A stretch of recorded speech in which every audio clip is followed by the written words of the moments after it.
नमस्कार, मी आहे दीपाली आणि माझ्या चॅनलवर तुमचे स्वागत आहे.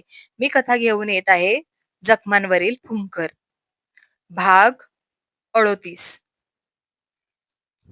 गिरीश आणि रुपाली घरी येतात. रुपालीच्या बहिणीला आणि गुणिकला सगळं सांगतात. ते पण खुश होतात. रुपाली त्यावर बोलत असतात. गिरीश ऑफिसला निघून जातात. आलोक आपल्या ऑफिसच्या कॅबिनमध्ये बसलेला होता. लॅपटॉप समोर उघडलेलं, पण त्याचं लक्ष अजिबात कामात नव्हतं. डोळं एका जागेवर स्थिर नव्हते. मन मात्र हिमानीकडे होते. काल ती सुंदर दिसत होती. अगदी निरागस, सुंदर. पण मी काही बोलू शकलो नाही. मुक्ताचा बर्थडे आणि एंगेजमेंट एवढा बिझी झालो होतो, आलोक मनातच म्हणतो. तो हातात मोबाईल घेतो, मोबाईल बघत असतो आणि मग हिमानीचे फोटो बघतो. त्याला हिमानीने कॅबिनमध्ये बोलवायचे असते. तो तिला कॉल करून कॅबिनमध्ये बोलवतो. हिमानी, माझ्या कॅबिनमध्ये येशील का? आलोक म्हणतो. थोड्या वेळाने हिमानी येते. दरवाजा बंद करून शांतपणे उभी राहते. आलोक, बोला, हिमानी म्हणते. काल तू खूप सुंदर दिसत होती, पण मी काहीच बोलू शकलो नाही. मुक्ताचा बर्थडे आणि एंगेजमेंट मध्ये एवढा गडबडीत होतो. आलोक संकोचात म्हणाला. असू द्या, तुमची बहीणची एंगेजमेंट होती. तुम्ही नाही बोललात, पण मी पाहिलं तुमचं लक्ष वेळोवेळी माझ्याकडे जात होतं.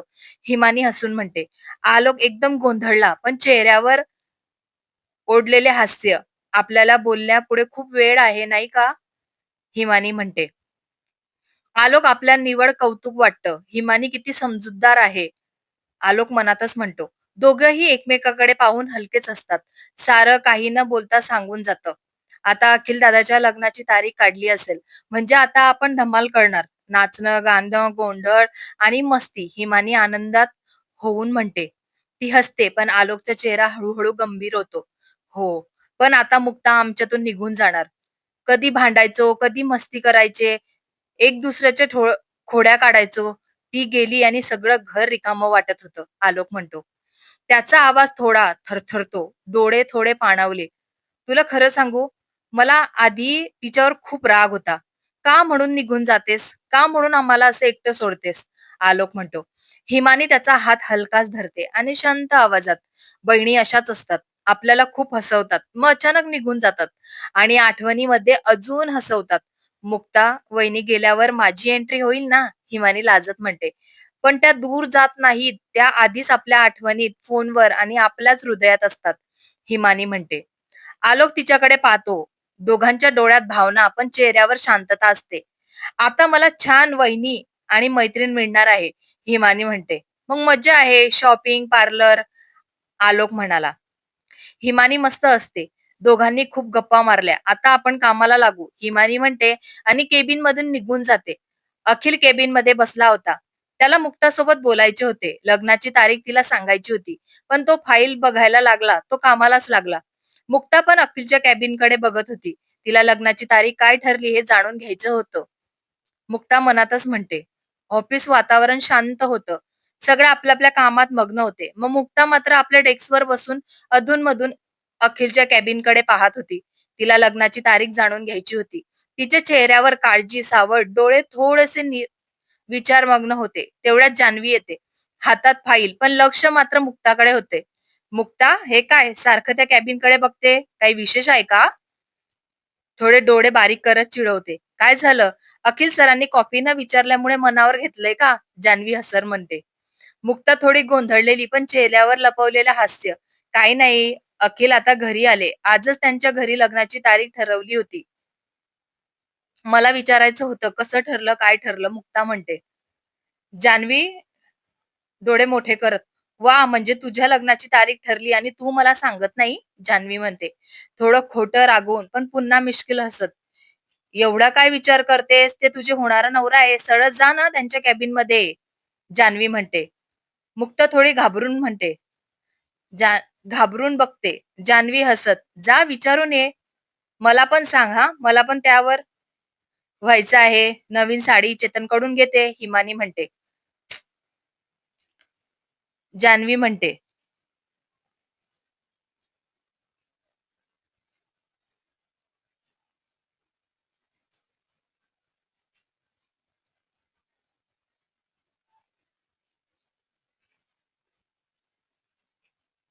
मुक्ता हलकच हसते, पण चेहऱ्यावर थोडस लाजलेला भाव दिसतं. ती एक खोल श्वास घेते, हळूच उठते आणि अखिलच्या केबिनकडे जायला निघते. जान्हवी तिचे काम करायला निघून जाते. मुक्ता थोडी घाईघाईने दरवाजाकडे जाते, मग थांबते. थोडा श्वास घेते. मनात द्वंद्व आहे, जायची की नाही. शेवटी हिंमत करून दरवाजा ठोकवते. अखिल हळूच आवाजात, "या." मुक्ता आत येते. दोघांच्या नजरा एकमेकांशी भिडतात. एक शब्द, निशब्द. अधिक उठून समोरच्या खुर्चीवर तिला बसायला सांगतो. "काय झालं? सगळं ठीक आहे ना?" अखिल म्हणतो. "हो, म्हणजे एक मला विचारायचं होतं." मुक्ता म्हणते. "इतका काय विचार करते आहे?" अखिल म्हणतो. "ते सकाळी घरच्यांनी लग्नाची तारीख ठरवली होती ना.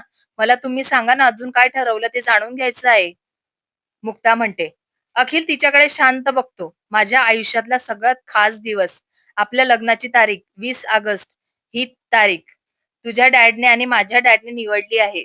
अखिल म्हणतो. "मी खरंच खूप नर्वस होते, पण माझं मन शांत झाले." मुक्ता म्हणते. 20 दिवस, मग तू आमच्या घरी येशील? अखिल म्हणतो. मुक्ता स्माईल करते. "आता मी काम करते." मुक्ता म्हणते केबिन बाहेर निघून जाते. जागेवर येऊन बसते.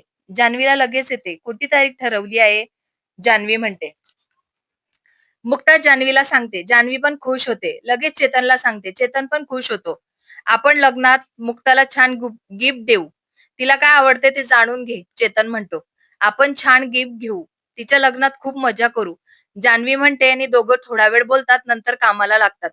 गुणिकाने प्रमोदला पाहिले आहे. तेव्हापासून ती प्रमोदचाच विचार करत होती. पण त्याच्यासोबत बोलायचे कसे? तो Facebookवर असेल का? सर्च करायला पाहिजे. गुणिका म्हणते आणि मोबाईल घेऊन Facebookवर प्रमोदला शोधते. साखर झाल्या स्पर्शातून उमललं एक स्वप्न. मनात खोल साठवलेलं प्रेमाचं नवं पान खुललं. नजरेतून दिल कबूल शब्दांचा आधार घेत. मुक्ता अखिलचं नातं आता आयुष्यभराचं ठरलं. मुक्ता आणि अखिलसाठी खास. गुणिका प्रमोदला फेसबुकला शोधते. तिला प्रमोदची प्रोफाईल मिळते. ती प्रमोदला सगळे फोटो बघते. त्याला रिक्वेस्ट पाठवते. प्रमोदच्या रिक्वेस्ट करेल याची वाट बघते. गुणिका झोप आपल्याला सकाळी लवकर उठायचे आहे. आपण शॉपिंग केली, ती नीट ठेवली आहे ना? आपण गुणिक आणि आलोकला गिफ्ट देऊ. मुक्ता म्हणते. "ताई मी नीट ठेवलं आहे. राखी पण किती छान मिळाली ना?" गुणिका म्हणते. "सगळे मनासारखं मिळालं ना?" मुक्ता म्हणते. गुणिका आणि मुक्ता थोडा वेळ बोलतात, नंतर झोपून जातात. "तुम्ही लग्नाची एवढी घाई करत आहे, पण ती मुलगी गिरीशचीच नाही आहे." आशा म्हणतात. "तुला कोणी सांगितलं? मुक्ता गिरीशचीच मुलगी आहे." "मुक्ता गिरीशची मुलगी नाहीये," आजी म्हणाल्या. उषाताई म्हणत होत्या, "तिने किती वर्ष आश्रमात काढले आहे. कशावरून ती गिरीशचीच मुलगी आहे?" आशा म्हणतात. "उषाला डोकं नाही. तुला नाहीये का?" आजी म्हणतात. "आई तुम्ही काय बोलताय?" आशा चिडूनच म्हणतात. "आशा, लग्न अखिलला करायचे आहे. त्याला मुक्ता आवडली आहे. ती मुलगी नाही, तिचं नाव मुक्ता आहे." आजोबा म्हणतात. आशा काही बोलत नाही. रागात रूममध्ये निघून जातात. नलू घरात भांडण लावण्यासाठी तर राहिली नाही ना. उद्या उषा येईल. मग उषा आणि आशा काय करतील? आजोबा म्हणतात. "उगाच राहा म्हटले." आजी म्हणतात. "आजी आपल्याला माहिती आहे मुक्ता कशी आहे. काकू काही पण बोलू दे. मला काही फरक पडत नाही. कोण काय बोलतं." अखिल म्हणतो. पूनमला इशारा करतो. ती प्रमोद आणि कल्पेश जवळ जाते. "उद्या रक्षाबंधन आहे. मला तुमच्याकडून गिफ्ट हवं आहे. हिवानी पण येणार आहे." कल्पेश आणि प्रमोदला मिठी मारत म्हणते. अखिल पण जातो त्यांना मिठी मारतो. आजी, आजोबा, सागर आणि तारा मुलांचे खूप कौतुक वाटते. निरंजन पण बघत असतात. ते काही करू शकत नव्हते. स्वभावाला औषध नसतं. आशाला किती पण समजवले तरी तिला काही समजत नाही. निरंजन मनातच म्हणतात आणि पोरांकडे बघतात. आशा अशी बोलते म्हणून कल्पेश आणि प्रमोदचे मरण होते. अखिल आणि पूनम खरंच सगळं छान सांभाळून घेतलं. आजी हळूच आजोबांना म्हणतात. "चला आता खूप उशीर झाला आहे. उद्या अजून एक वादळ येणार आहे." सागर हसतच म्हणतात. "काही पण काय बोलता?" तारा म्हणतात. "चला झोपा आता." सगळे त्यांच्या त्यांच्या रूम मध्ये निघून जातात. प्रमोद आणि अखिल रूम मध्ये येतात. "दादा उद्या खरंच उषा त्या बोलणार का?" प्रमोद म्हणतो. "प्रमोद उद्याचे उद्या बघू. ती गिफ्ट आणले का?" "माझे पण तुला सांगितलं होतं. माझे 2 गिफ्ट तू आणले ना?" अखिल म्हणतो. "आम्ही आणले. सीमा वहिनीने मस्त नाव पण टाकले. आपल्याला वहिनीला खूप छान मिळाले आहे." प्रमोद म्हणतो. "चल झोप आता. नको ते विचार डोक्यात आणू नको." अखिल म्हणतो. प्रमोद काही बोलत नाही. मोबाईल घेतो आणि सहज Facebook ओपन केलं. त्याला रिक्वेस्ट आलेल्या असतात. तो ओळखीचे ॲड करतो. आता त्याचं लक्ष गुणिकाच्या प्रोफाईलवर जातं.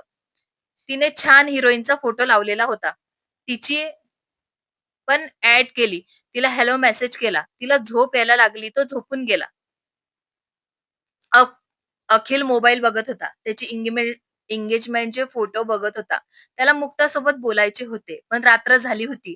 म्हणून तो बोलत नाही, झोपून घेतो. सकाळी मुक्ता आणि गुणिका छान तयार होतात. आलोक आणि गुणिक मुद्दामून त्यांच्या रूम मधून येत नव्हते. गिरीश ओरडले. आलोक आणि गुणिक लगेच बाहेर आले. मुक्ता ताट घेऊन येते.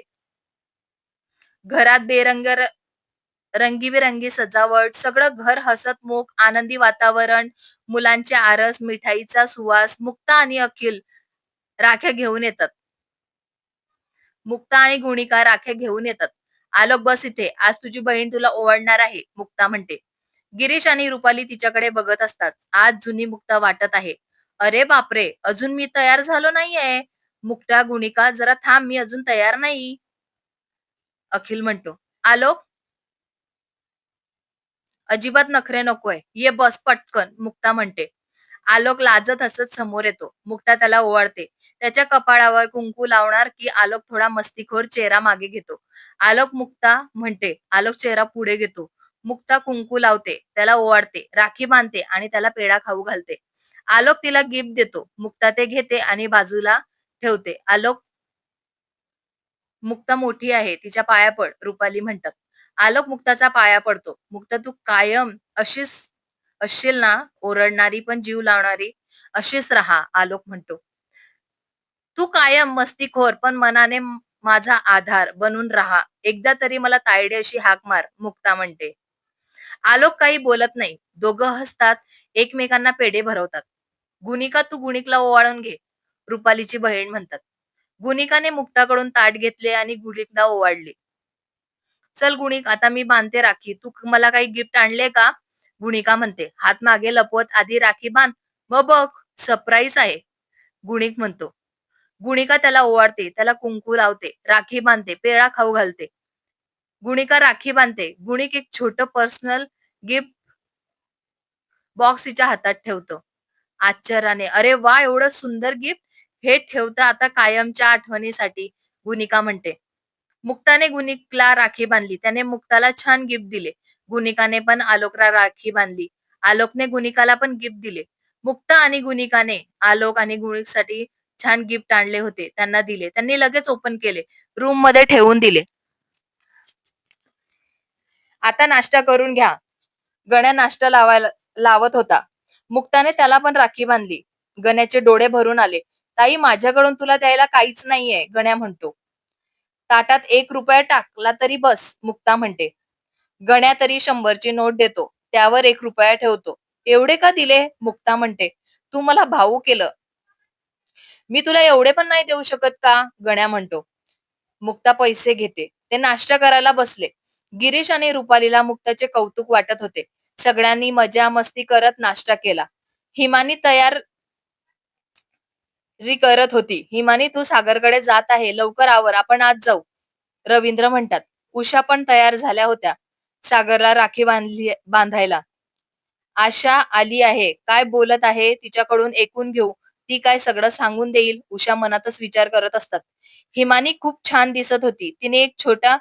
फोटो काढले तिने 1-2 फोटो काढले, आलोकला पाठवले. तिला लगेल ते घेतले. डॅड निघाले का? मॉम, तिथे जाऊन बोलू नको. मुक्ता वहिनी चांगली आहे, अखिल दादाला आवडते. आता त्यांची एंगेजमेंट पण झाली आहे, हिमानी म्हणते. हिमानी, मी ते बघून घेईल, तुला काय मला सांगू नको, उषा म्हणतात. रवींद्र गाडी घेऊन येतात आणि ते अखिलकडे जायला निघतात. पुढील भागात उषा आत्या काय बोलतील, आशा गिरीश आणि त्यांचे काय नातं असेल, गुणिका आणि प्रमोद बोलणे होईल का, अखिल मुक्ताकडे बाहेर जातील का, तिथे मजा करतील का, जाणून घेण्यासाठी ऐकत राहा जखमांवरील फुंकर. कथा आवडली असेल तर लाईक करा, कमेंट करा. पुढील भाग ऐकायचा असेल तर सबस्क्राईब करा, मला सपोर्ट करा. धन्यवाद.